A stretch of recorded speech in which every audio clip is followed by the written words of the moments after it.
Mambo yameanza kuwa magumu sana kwa upande wa Marekani. Ameanza kufunga baadhi ya kambi zake za kijeshi Mashariki ya Kati.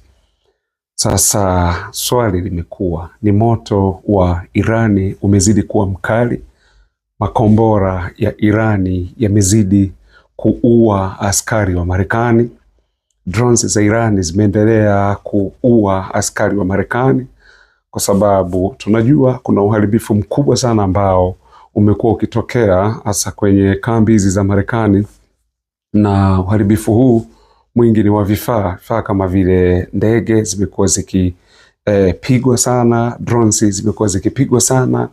Lakini kuja sasa upande wa watu, unajua kuna kauli ile ya Kiswahili inasema hasara roho pesa makaratasi, lakini bado sasa hapo kwa upande huo imekuwa hivyo vitu vikitokea sana, na imekuwa kambi hizi za jeshi la Marekani zilizoko kwenye mataifa haya ya Ghuba ya Uajemi zimekuwa zikishambuliwa sana. Kwa hiyo Marekani ameanza kuondoa baadhi ya vifaa pamoja na vikosi vya askari katika kambi nitakazozitaja hapa katika mataifa yaliyoko kwenye Ghuba ya Uajemi.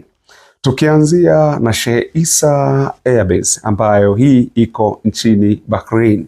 Kambi hii ameanza kuondoa vifaa, na vifaa vimeonekana kabisa akiwa anapeleka ambako wanaita ni undisclosed location, yani mahali ambako haijulikani ni wapi ambako anavipeleka hivi vifaa. Lakini kuna US Fifth Fleet, nafikiri unaelewa nikisema hivyo, ni kambi iliyoko pale Bahrain pia, ambayo hii ni key military installation ya Marekani, ambapo pia iko pale, lakini kazi yake unajua ni jeshi la maji linakuwa liko pale, ambalo wanasema kazi yake ni kulinda huo ukanda wa Ghuba ya Uajemi, lakini pia vile vile kulinda bahari ya Uarabuni na kulinda pia bahari Nyekundu. Hii iko pale Bahrain ambayo inajulikana kama US Fifth Fleet, na yenyewe baadhi ya vifaa vimeanza kuchukuliwa na kupelekwa kusikojulikana na kupelekwa mahali ambako bado Marekani haijasema ni wapi. Hatuishii hapa, unaenda nchini Kuwait. Kuna Al Salem Airbase ambako na kwenyewe kambi hii tena, na kwenyewe kumeonekana vifaa vinaondolewa kupelekwa eneo lisilojulikana. Hii ni kambi nyingine tena ya nchini Kuwait. Haya, achilia mbali hiyo, twende upande wa Iraq. Iraq na kwenyewe unajua Marekani wamekuwa pale kwa miongo takriban miwili sasa. Wakumbuka tangu 2003 walipoingia pale kumng'oa Saddam Hussein, na matokeo yake mwisho wa siku basi kuna vikosi vilikuwa vimebaki pale, na vikosi hivi pia vimehusika sana kwenye haya mashambulizi ambayo Marekani ameyafanya dhidi ya Iran. Kwa hiyo hili limekuja sasa kuripotiwa kuwa inaonyesha na inaonekana kabisa kuwa Marekani hivi vita vimemshinda, lakini mkubwa hawezi kuongea. Na kwa taarifa ni kuwa wanataka kuweka kambi chini ya mahandaki, lakini ni wapi? Maana vimeonekana tu vikiwa vinaondolewa, magari yakiwa yamebeba hizi betri za mifumo ya ulinzi ya Patriots, lakini yakiwa yamebeba pia na vifaa vingine vya kijeshi na magari ya kijeshi yenyewe, lakini ikiwa ni pamoja na vikosi vya askari, ambao askari hawa basi kwa namna moja ama nyingine na wao wanaondolewa. Tangu vita vimeanza, nadhani mnakumbuka ndugu zanguni, ambapo kumekuwa na mauaji yasiyokuwa ya kawaida hasa kutokea kwa Irani na kuelekea upande wa mahali kambi za Marekani zilipo, hasa kwenye mataifa ya Ghuba ya Uajemi.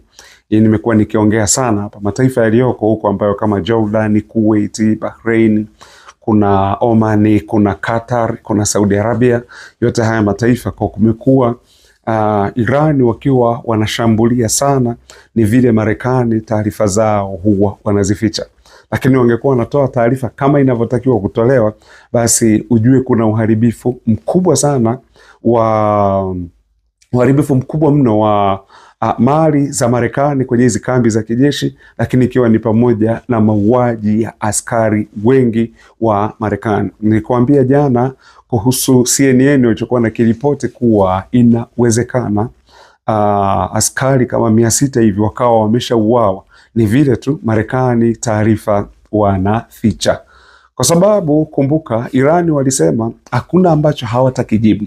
Chochote ambacho Marekani anakifanya, na hii kushambulia na kuwashambulia, mashambulizi yote watayajibu, na kuyajibu mashambulizi haya, matokeo yake sasa ndio hayo yanatokea upande wa pili, kuwa Marekani wanaendelea kuzika watu wao. Sasa ukiongelea kwa upande wa Irani, hii iko tofauti kidogo, kwa sababu kwa upande wa Irani, kwanza watu wakifa, wao wanaamini kuna thawabu katika kufa. Ujue wale ni watu ambao ni watu wa dini, na kama ni watu wa dini, mnajua ndugu zangu, ni mnaelewa dini ilivyo, na kupitia dini mtu anaweza akafanya chochote kile kupitia dini. Kwa ndio maana sasa unaona wafanye hivyo. Mfano, nikupe mfano mmoja. Wakati wa shughuli zile za maombolezo ya aliyekuwa kiongozi mkuu wa Irani, mzee Ayatollah Said Khamenei, nakumbuka tunaambiwa Irani waliandaa makaburi 3,000, na haya makaburi waliandaa kwa sababu walijua kwenye ile shughuli kunaweza ukatokea kukanyagana na nini na watu wakafa. Yani imagine ni watu wanaoandaa makaburi, kwa sababu hii ndio maombolezo yaliyohudhuriwa na watu wengi kuliko kawaida, tofauti na viongozi wengine. Lakini nakumbuka alikuwepo Ayatollah Ruhollah Khomeini, ambaye ndio alifanyaga mapinduzi ya mwaka 1979 kumpindua Shah Mohammad Reza Pahlavi, ambaye alikuwa ni rais wa Irani miaka hiyo.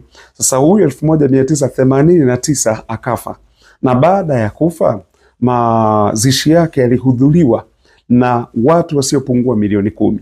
Okay, tukaja 2020 wakati wa kumzika kamanda bora kabisa General Qasem Soleimani, nafikiri mnamkumbuka.